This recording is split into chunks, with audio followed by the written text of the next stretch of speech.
रास्ते में सती जी जा रही है ना, तो जानती क्या सोच रही है? हम कथा सुनने जाएंगे, कोई बहुत बड़े संत होंगे, उनके बड़े बड़े आश्रम होंगे, 10-20 गाड़ियां होंगी, उनके इतने चेले होंगे, हम जाएंगे, उन्हें प्रणाम करेंगे और फिर हम बैठेंगे, फिर वे हमें कथा सुनाएंगे। बहुत कुछ सोच लिया था सती जी ने, कितने बड़े संत होंगे, बहुत महात्मा होंगे। अरे भोले बाबा के गुरुजी होंगे तो बड़े ही होंगे। लेकिन जैसे सती जी पहुंची तो वहां तो एक छोटी सी कुटिया। सती जी ने सोचा हाँ शायद ऐसा हो सकता है कि यहाँ रुके हैं तो शायद इससे भगवान भोलेनाथ का परिचय होगा, तो जो भी होंगे यहाँ संत रह रहे होंगे उनसे मिलन जुलन होगा, फिर उसके बाद आगे जाएंगे कथा सुनने। कहाँ पहुंचे? कुंभज ऋषि संग सती जग जननी भवानी पूजे ऋषि अखिलेश्वर जानी। कुंभज ऋषि के आश्रम में पहुंचे। एक बार त्रेता युग माही शंभु गए कुंभज ऋषि। कुंभज ऋषि पाही, कुंभज ऋषि के पास गए। कुंभज ऋषि द्वार पर आए और यूं चरणों में दंडवत प्रणाम किया।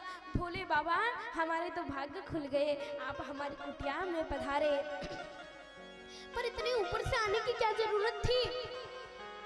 क्या कोई काम पड़ गया हमसे? बोले हाँ बहुत बड़ा काम पड़ा। क्या पड़ा? अच्छा रुको रुको, पहले अंदर चलो बाबा फिर बताना। अंदर ले गए कुंभज ऋषि, चरण धोए, भगवान को अनेक प्रकार से पूजन किया। भगवान प्रसन्न हो गए। भोले बाबा अब कुंभज ऋषि कहते हैं हाँ प्रभु अब बताइए कैसे आगमन हुआ? मेरे इस छोटी सी कुटिया में कैसे आए? भोले बाबा कहते हैं राम कथा सुननी है। कहा राम कथा? पर प्रभु जब इतना सा काम था तो मुझे ही किसी गण को भेजकर मुझे ही ऊपर बुलवा लेते, कैलाश पर्वत में मैं आ जाता आपको कथा सुनाने, सूचना दिला देते तो मैं आ जाता। आपको यहाँ आने की क्या आवश्यकता थी? भोले बाबा कहते हैं कथा सुनने की इच्छा हुई है, अब कथा सुनना है तो सत्संग में ही जाना पड़ेगा, व्यास जी के पास ही जाना पड़ेगा। व्यास जी को तो नहीं कष्ट दे सकते, बुला सकते क्या? जैसे आप आते हैं तो आप कहाँ आते हैं? यहीं आते हैं ना पंडाल में कथा सुनने। आप ऐसा तो नहीं कहते कि देवी जी आप हमारे घर आ जाना, हमारे घर ही हमको बैठ के कथा सुना देना। तो वैसे भोले बाबा कहते हैं अरे आप व्यास जी हैं, आपसे हमें कथा सुननी थी तो हम आपके पास आए, आपकी कुटिया में आए, प्रार्थना लेकर के आप हमें कथा सुना दीजिए। तो कुंभज ऋषि कहते हैं तो बैठिए प्रभु विराजिए।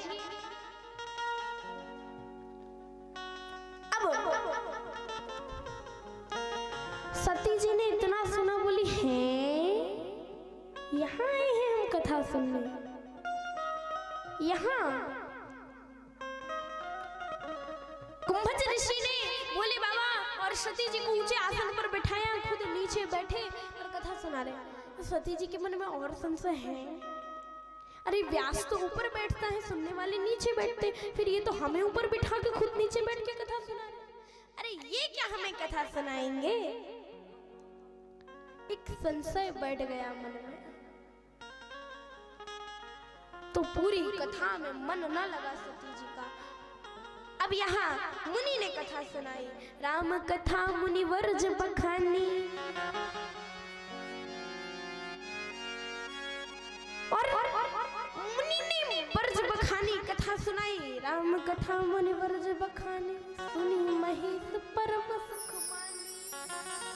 मुनि ने कथा सुनाई और भोले बाबा ने सुनी तो सुख प्राप्त हुआ, प्रसन्नता हुई। अब यहाँ सती जी का नाम नहीं आया। जब आ रहे थे तब क्या था?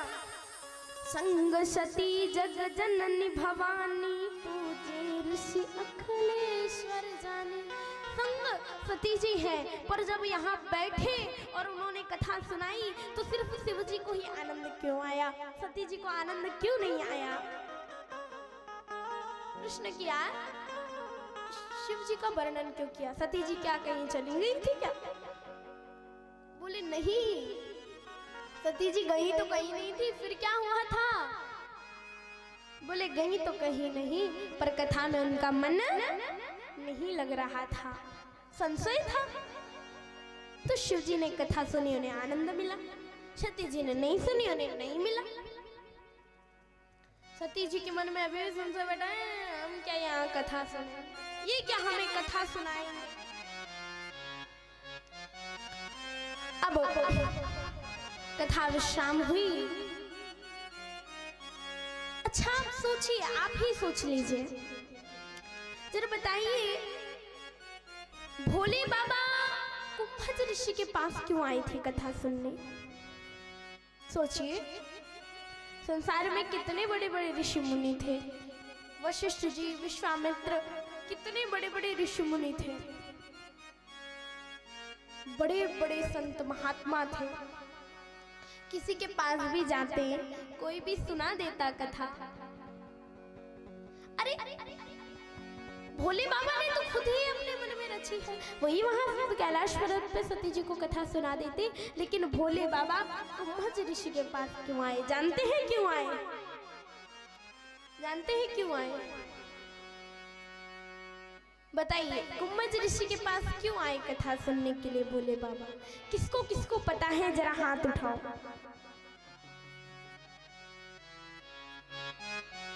किसी को नहीं पता। देखो, हर चीज का कोई ना कोई कारण होता है कि? तो भोले बाबा कुंभज ऋषि के पास क्यों आए? हम बता दे कि नहीं बता? बताओ भाई, बता दे कि नहीं बता? बता दे। अच्छा अब आप एक बात बताओ, कुंभ माने क्या होता है? कुंभ माने जानते हो क्या होता है? घट। क्या होता है? घट। और घट माने क्या होता है? घट माने क्या होता है? क्या होता है? बोलो जरा जोर से, घट माने क्या होता है? अरे बोलो तो सही, क्या होता है घट माने? क्या? घड़ा? हाँ सही, घड़ा। और घट माने एक और चीज होती है, क्या होती है? क्या होती है? घट माने होता है हृदय। क्या होता है? हृदय। और हृदय, घट माने घड़ा और घट माने हृदय। कहते हैं ना, घट घट में भगवान का वास है, कहते हैं हृदय हृदय में भगवान, घट घट में भगवान बसते हैं। तो घट माने घड़ा और घट माने हृदय। तो भोले बाबा ने यहाँ सभी को एक शिक्षा दी। कुंभज ऋषि के पास इसलिए आए कथा सुनने, क्योंकि कुंभज ऋषि जो कथा सुनाते थे वो हृदय से कथा सुनाते थे। कैसे सुनाते थे? हृदय से, भाव के साथ कथा सुनाते थे। और कथा सुनने का फल तभी प्राप्त होता है जब आप किसी हृदय से कथा सुनाने, भाव से कथा सुनाने वाले से कथा सुने, तो ही कथा सुनने का फल प्राप्त